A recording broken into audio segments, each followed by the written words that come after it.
Hello and welcome back to the Giant Couch. Me, Andy Rootmore, and producer. It's me, Harry Williams.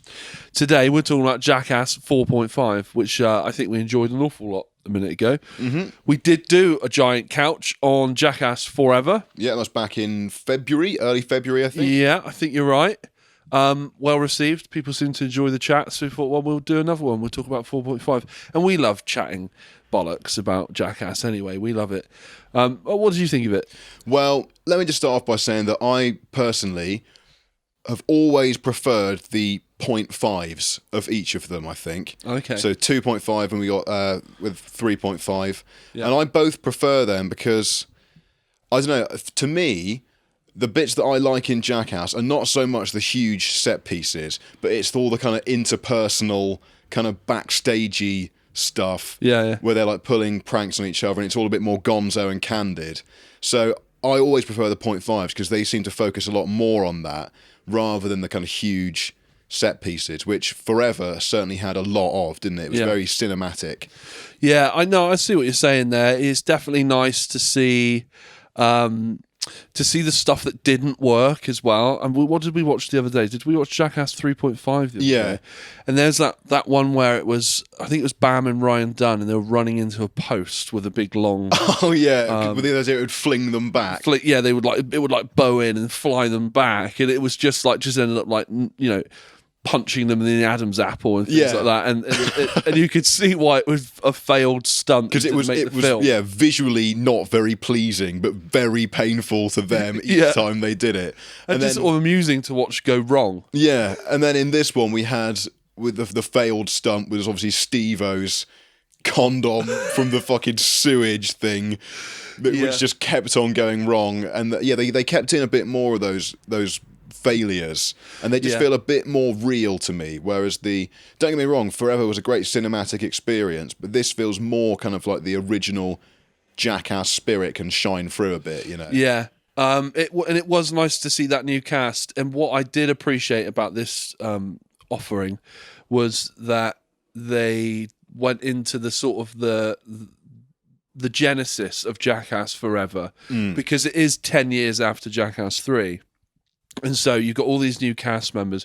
It was kind of cool just to see, to go through each one and figure out where they found them and why they picked them to become what will be. I think it's a Jackass TV show coming soon. Yeah. So there was a First off, it was nice. They all got like a maybe little 2 or 3 minute segment just dedicated to them, kind of how they found them. It was usually just through connections or one of the original cast members had seen them on Instagram or something, so they all got expanded upon a bit, except for Eric Manaka. I feel like we just really don't see much of him at all. Yeah, I don't. What does he do? He Jackass really falls on his face. I remember that bit. Yeah, and he just often seems to be in like the peanut gallery, like laughing, reacting. But maybe he does the stuff and it just never gets in. But I don't know. Maybe he's but he is an actor, isn't he? I think. Is he? I think that's his sort of main, because I think Johnny Knoxville said that he met him on set of a film they were doing in South Africa. Oh, he did say that, yeah. So I think he might be an actor. So perhaps at the time he was in Jackass, maybe he couldn't risk busting himselse up too much for another role or another film or something. But yeah, it's definitely... he doesn't seem to make the cut that often. I'm not 100% sure why, really. But yeah, certainly all the other new members, they each got a bit more of their moment. And so just to pick up on what you were saying about that TV show, there was an article fairly recently that Paramount are producing a Jackass TV series of some sort. And it's not quite clear what that's going to be yet, but I know that Johnny Knoxville has said, after the Bull thing that was in Jackass Forever, he's kind of done putting himself in ridiculous harm's way and he's ready to pass that down. So they haven't really revealed much detail about it. I personally think an interesting format could maybe be kind of like the British panel show, comedy show Taskmaster, right? Where they are like set, kind of tasks or stunts they have to do by the original cast members, and they're kind of there in like a judging, like a judge basically, while they have like the other cast members, kind of competing or maybe they're coaching contestants from the public or whatever it is. Right. I don't know what angle that's going to take. I certainly hope it doesn't go too like kind of impractical jokers, kind of just making them say dumb shit with an earpiece in. I think that would be a bit of a waste. Yeah, that would be a waste. I think watching the old Jackass veterans, the OGs, I think watching them craft sadistic stunts and things would be very, very, very good TV, I think. I think Johnny Knoxville would be, what's the word? Schadenfreude. Schadenfreude. I think he would be Mr. Schadenfreude. Yeah. He'd just like, he'd really get off on that, I think. And he'd be proper evil, I think. I think he'd be evil about it. I think Steve-O would be like, he would have a bit of heart. Gotta pay your dues, man. Yeah, man. I think he'd go easy on him sometimes, and I just think Johnny is he's just Satan himself sometimes on set, isn't he? So yeah, that would be sweet. That would be sweet to see this, because this current format actually lends itself to so many different sort of variations of what you could do. The world is theirs now for the taking, isn't it? So not that. Well, they've already taken it, but you know what I'm saying.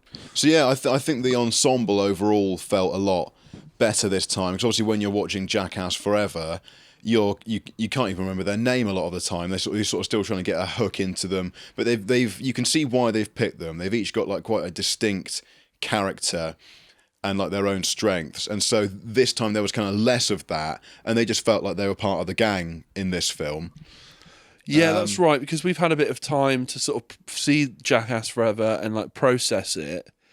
And I don't know about you, but they've been doing like, various podcasts like and chat shows and things. So you got a bit more of a handle on who they are and what their personalities are. Yeah, which helps. And after I saw Forever, I went onto Instagram and tried to find as many of them as I could and follow them.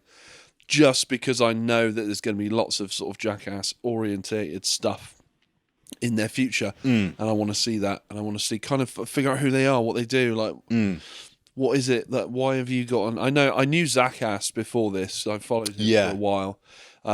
So I am pleased to see him, because I always thought if they did another Jackass movie, they would have to get him involved, because he really did carry that spirit while they were gone. And it is great to see him, I think I said this probably in the last one, but yeah, it's great to see him sort of living out his dream and like hanging out with his heroes. Yeah. He is severely mistreated in the course of this film, though, isn't he? He is. Just what do they do to Zach? They harm and humiliate him in a number of ways. Well, they've paired him up with Preston a bit more in this, haven't they? So because they like to play off the fact that they're the two bigger guys. They had that catapult counterweight thing with Wee Man, didn't they? Like they dropped as it pulled him up. Oh yeah, for the wedgie, and then there's the other one where they're sort of like. They sort of swing in and crush him. Yeah, like that saw trap with the when he's got with the ice cubes, They bury him at the beach. Yeah, and put there's like a crab. It goes like on like the bridge of his nose. It's on his it's like his septum. Yeah. It's like proper clinging on in there. They paint him up as a baseball, and then. How do they launch him again? Have they got like a big slingshot or something? And no, what they did is they must have tied something around him, and then they attached that to a truck. They did have a big winch that didn't work. That was it. So they just pulled him along with a pickup truck, didn't they? He slammed into Wee Man in Knoxville. Yeah. Knocked Wee Man out of his shoes. That's a great moment.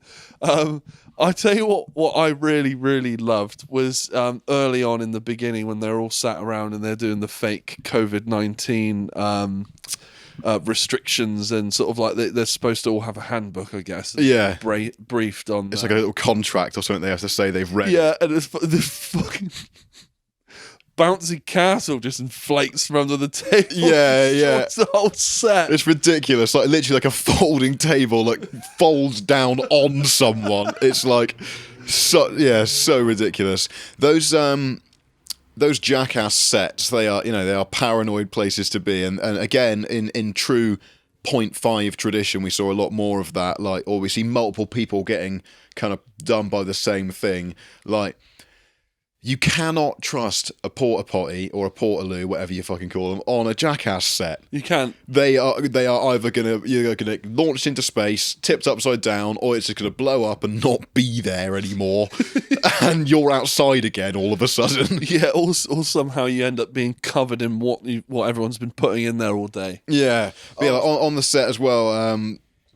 Obviously you're going to there's a risk of being covered in shit, getting sent to space or whatever, but then also the kind of running gag of this one, because there usually seems to be a running backstage gag of each, was Knoxville's like bow and arrow with a boxing glove on it, which is just such like a brilliant, like, I think you said, like, Looney Tunes prop. It's just so pleasing. It's like, I think at some point he probably, I think maybe I've read this or seen an interview that he'll watch stuff like Looney Tunes and Tom and Jerry and all those cartoons where it's just like, you get like an anvil dropped on your head, and it's piano, or... and it's ridiculous, and it's like that box and glove bow and arrow is just straight out of a wacky cartoon. And I love when they bring that absurdity into real life. Because if you'd said to me, if we put a boxing glove on the end of an arrow, do you think it would be any good? I'd be like, no, it's completely like the weight is off. Everything it'll be rubbish. It fucking soars, doesn't it? But it just it's like a laser beam. It just beelines for wherever he's pointing it. It's incredible. I think he's got one of those professional laser guided balanced bows. What they call a recurve bow, something like that. It's they carbon fiber. It's not just any old bow and arrow. This is a proper like hunting piece, but it really just launches that thing at whatever he wants it to. It's great. Yeah, it's great. It's a very paranoid set. I love this. I love the scene where Poopy's they're on the Paramount lot in front of the iconic. I think it's iconic that water fountain. That thing. Rotunda bit. Water feature. I've been there. Have you? Yeah. And Knoxville puts that like Punch and Judy type. It's not entirely clear why he has to bring in the little like wall, because he gets that little gag of just his hand going through and like undermining his interview from behind, and then he just fucking hits him. It's like you could have just crept up behind and hit him. Slapped him. That's the absurd. That's again more of that Looney Tunes sort of thing. Is like there's a character and there's another character behind who's like pointing and being like what behind him. It's like that whole kind of like is brilliant. And all the interviews again, speaking of the paranoid set, all the interviews again are just fucking rigged for something to happen, aren't they? Like was it I think it was 5 gallons of horse cum they said was getting like dropped on them. Yeah, who got that? Wee Man got that, and I think Dave England did as well. Yeah. Jeff and Spike. Poopy got one as well. Yeah, that was it. Yeah. Jeff and Spike in their interview was asked who would win in a fight, and then they just sort of started fighting, and it was kind of on that awkward precipice of where like they keep retaliating, and they were going like ha ha ha, and everyone's going like ha ha ha, but it's like that's just a little turn away, just a little turn away. I could sense that there was a bit of pride coming into that then. Yeah. But they tried to do the classic, we're on these, because they're sat on those like wooden, I don't know, this like traditional Hollywood sort of like fold out wooden deck chair type thing. But you'd have your name like embroidered in the back. Yeah, in the back. And they're trying to do that old classic thing that I think that Bam and Ryan Dunn did it in. They kicked the legs. 3.5? They're like by I feel like they do it in like various beautiful sites around England, and then there was one of them will come and kick your legs out of the other. I think they were just going for that, but it just didn't really work. Yeah. And then they just end up in a bit of a sort of a strange, like, I'm just going to throw bits of this chair at your knees. Yeah. Kind of like scrap. It's kind of weird, like how those have kind of become gradually more involved, and they toe that line between like, producer and cast member, because I'm sure there's loads of crew members that we just never see, but they kind of always feature and are gradually kind of becoming more like characters. And I notice how they kind of include in this a lot more of Jeff saying like, oh, you know, we need to do that again. Like one of my favourite bits actually was the big game hunting bit when they were being Englishmen and hunting the elephant, which was, I can't even remember which three cast members it was strapped together and painted grey. Again, it was Wee Man, Preston, and Jackass. Yeah. But their trunks were like tied together as well, so they could move. But they could only move as a unit. As a unit together. Yeah, that gun was ridiculous. And like they took some heavy fucking hits from that thing, and then I think Preston in particular was really on the floor suffering.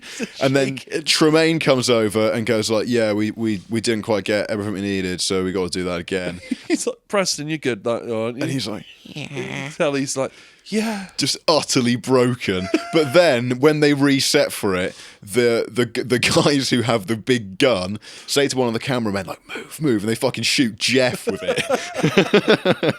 Yeah, I like that moment. And then Aaron goes to, is it Aaron or Dave, goes into the Portaloo, and that blows up, like just off in the distance. Oh yeah, and so while they're doing it. And then they're fucking beelining it over there to see that. That's ridiculous. I mean, it literally looks like the whole thing like kind of rises up off the floor, and like, the thing is mad.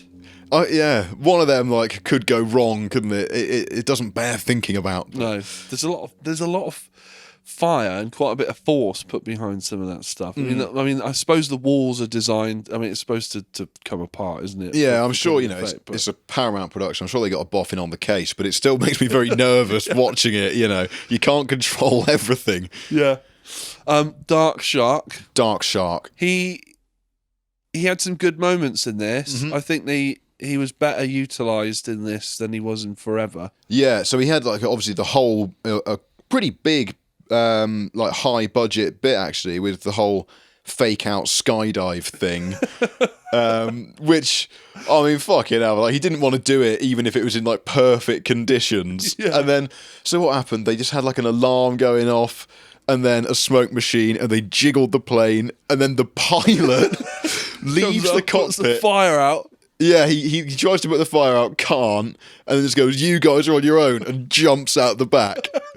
And then he's just like, shit, he has to go, and he bails too. But so yeah, he has that. That's like his big moment where he gets like a good, like, I don't know, 12 minutes of screen time. Yeah, there. he gets a good. It's like a good bit for him there. And the bear as well. I thought it was just Aaron that had the bear. Yeah. They unleashed a bear on him. Yeah, he wasn't tied down, to be fair, but he did try and hide behind his coat to think that the bear wouldn't notice him. I don't know what the rules are with bears. It's either be really still and don't look at them. I think that's the one. Or if you have to make yourself as big as you can. And be like, I think it's different for brown and black bears as well. Oh. Because there's one of them where if you go, it'll probably fuck off. Yeah. There's the other type will go like, oh, you fucking want some, do you? So I can't remember which is which. Right. If we have any North American viewers who are familiar with bears, drop a comment below. Yeah, let us know if there's a bear survival guide out there. Yeah. You never know when you might need it. And then Dark Shark's fear of birds as well. I can't remember exactly how what did they do with him this time? So Steve-O's putting a meat up his ass or something. Sticking a fish up his ass. That's it. And then there's a bird it's like a what do they call it? A fish bird? A fish eagle? A fish eagle, I think they said. Yeah, because they're the ones that fly along and then they fucking pop down in the river and nick a salmon or something, you know. just do a hit one and up. run. Yeah. Imagine being that fucking salmon just ripped out of your dimension. just like you would not know what hit you. Hang on, what's going on here? What? That's literally like being abducted by an alien, isn't it? If you're a salmon. Yeah. Anyway, we digress. Dropped on a rock. Yeah. 100 meters in the air. That'll ruin your day, won't it? But yeah, the fish eagle. The fish eagle then is pulling this fish out of Steve-O's ass, and And Dark Shark can't even handle the fact that there's a bird on set, really. Like, Yeah. He sort of spreads his wings a bit and he was like, oh no. No. To be fair, I think I might have said this in the last one because there was a vulture in Jackass Forever, wasn't there? But I think there's something about those birds of prey. They are just such ancient beasts. Yeah. Like that activates some fucking like caveman roaming the savannah DNA. Do you know what I mean? Like you see those birds, that's bad news. There's bodies nearby. Yeah. So I think that activates some like primal fear circuits. Yeah, and you don't want to. I don't think you want to see a vulture. If you see a vulture, but I think That's pretty, bad pretty news. bad, isn't it? Yeah. You just hope that they're not like haven't got you pinned. What else was there? There was so much in this. Shall I check my notes? Because as we were going through, I made some specific moments. In fact, just before we do, Rachel Wolfson's the only new member we haven't gone into specifically. Right. Great to see more of her in this. I think she's utilised particularly well in... and don't get me wrong, she's up for doing the kind of gnarly physical stuff as well. But I think she's very good in the kind of acting real world stuff. Yeah. Like when she's pushing around Johnny as like the old, what's his name? Irving Zisman or something, like the grandpa character.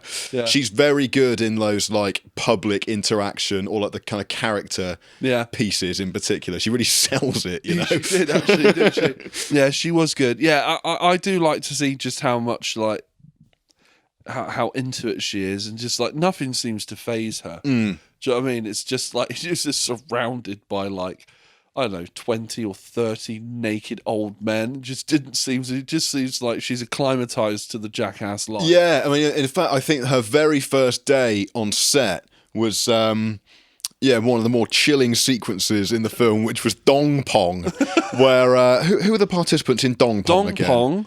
So that was Poopies and Dave England. Poopies and Dave England, right. So that was Rachel Poopies drops the ball and goes to pick it up, and he starts pulling on Dave's too much. Oh yeah, and then they have a little tug of war, don't they? But that was Rachel Wolfson's first day on set, or one of her very early days. And then she's already, I think she said, like, by like 2 hours in, I'd seen all the guys' dicks and assholes. It's not a regular job. No.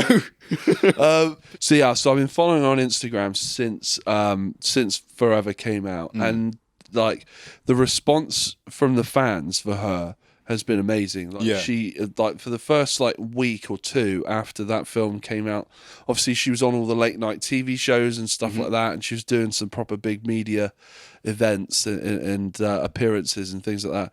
But just the stuff, like she'd like reshare stories and stuff, and people were loving it. That picture of her as the mime with the taser, with the tongue on the taser, that's become iconic. That's become a real... That was like all the posters and promo and like Instagram stuff in advance. That was like, one of the lead images, wasn't it? Yeah, and I feel like that image really sums that film up quite well. It sums up Jackass quite well. Yeah. It's like, it's got everything in there. Comedy, over the top, peril, danger, violence. I mean, it's all in there. Just stupidity. It all just like is an image that conjures all of those feelings, and that's a very unique feeling to Jackass. It's just very dangerous slapstick comedy. It's great. So yeah, it was good to see more of her. She has some real like good moments where like stuff is going on, and she'll just like say an off the cuff comment, and it's like quite funny. Because I think actually Steve-O is he does stand up, but she's kind of, I feel like the most involved in like the circuit comedy. Yeah, I think she's a proper stand up. Like proper stand up, kind of doing it kind of club level. And so she just has that like really quick wit and like is great at doing those toppers. I also think Chris Pontius, he just always has the right line for the right moment, doesn't he? Like he's very good at like diffusing that tension that can build up sometimes. And I always love like the costume bits they do in Jackass. So that mime thing was great for that. And like Pontius, I think, always really commits to the costume bits. Like that Englishman big game hunting bit. We're just them all doing British voices. It's just so fucking funny, man. So I think Jackass kind of embodied the whole like it's worth doing, it's worth overdoing. Yeah. Particularly as they've kind of got more money, they can have like these ridiculous, intricate props made. And I kind of like it when they spend the money on the costumes and props, but still kind of have that very handheld camera work. Yeah. I think when they have those big cinematic drone shots, it doesn't feel like Jackass to me anymore. Yeah.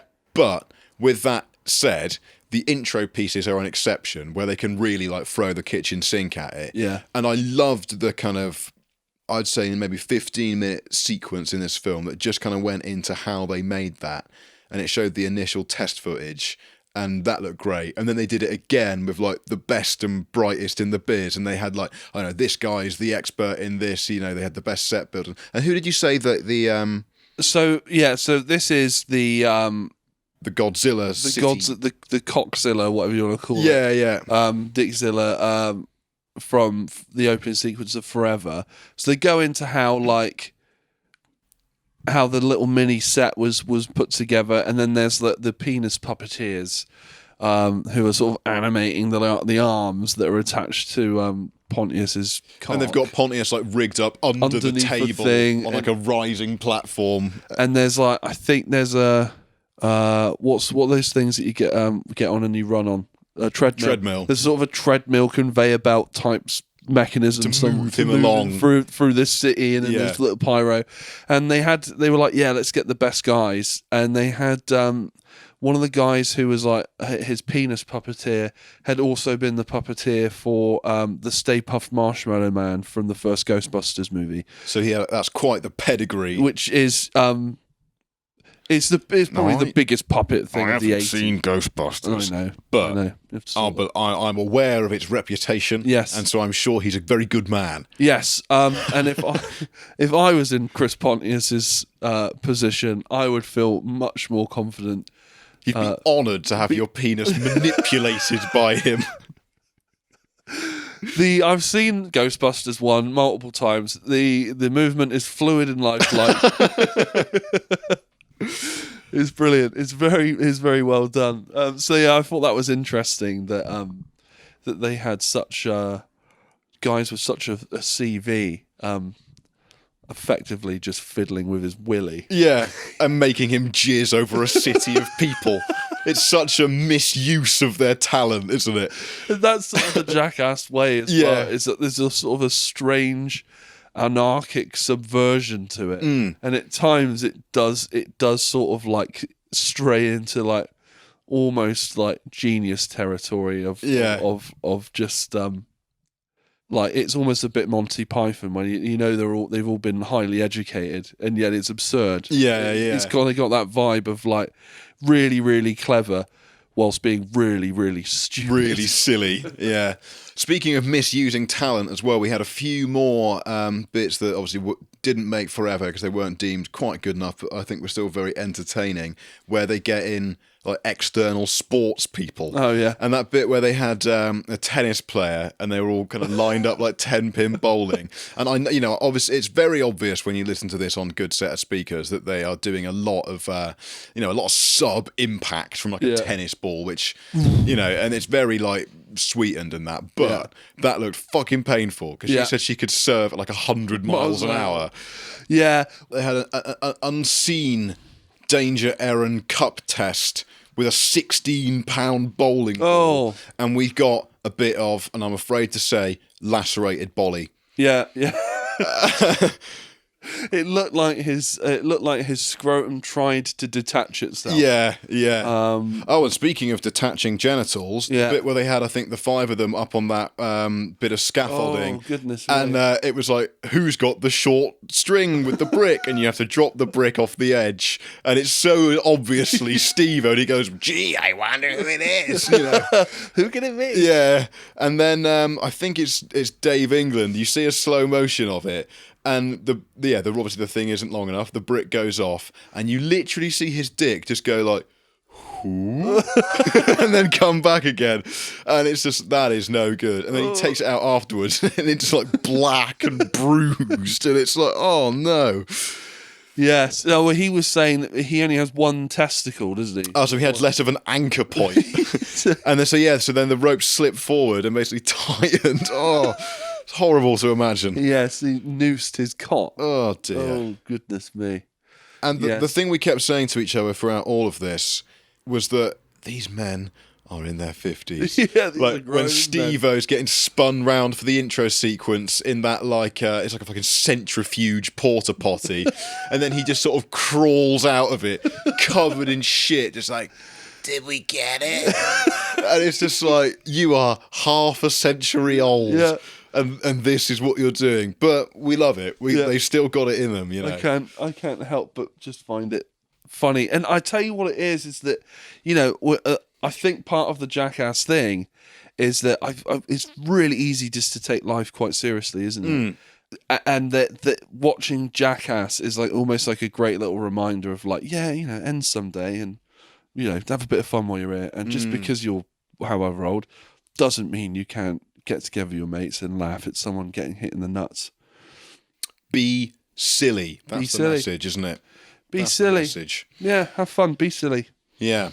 I felt we could go into more moments, but in general, I just want to say that, I think I always like these 0.5s. I think they're always a brilliant companion piece. Yeah. It kind of fleshed out what I felt Forever was missing, which was the slightly more authentic gonzo feel of the TV show and earlier films. And I look forward to seeing what they do with this TV show. I'm really looking hope forward it to hearing more about that. Yeah.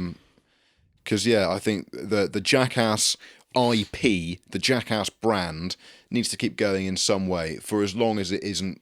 It can never be allowed to become cringy or like a cheap parody of itself. Yeah. But until then, I think it's got a lot of life left. Yeah.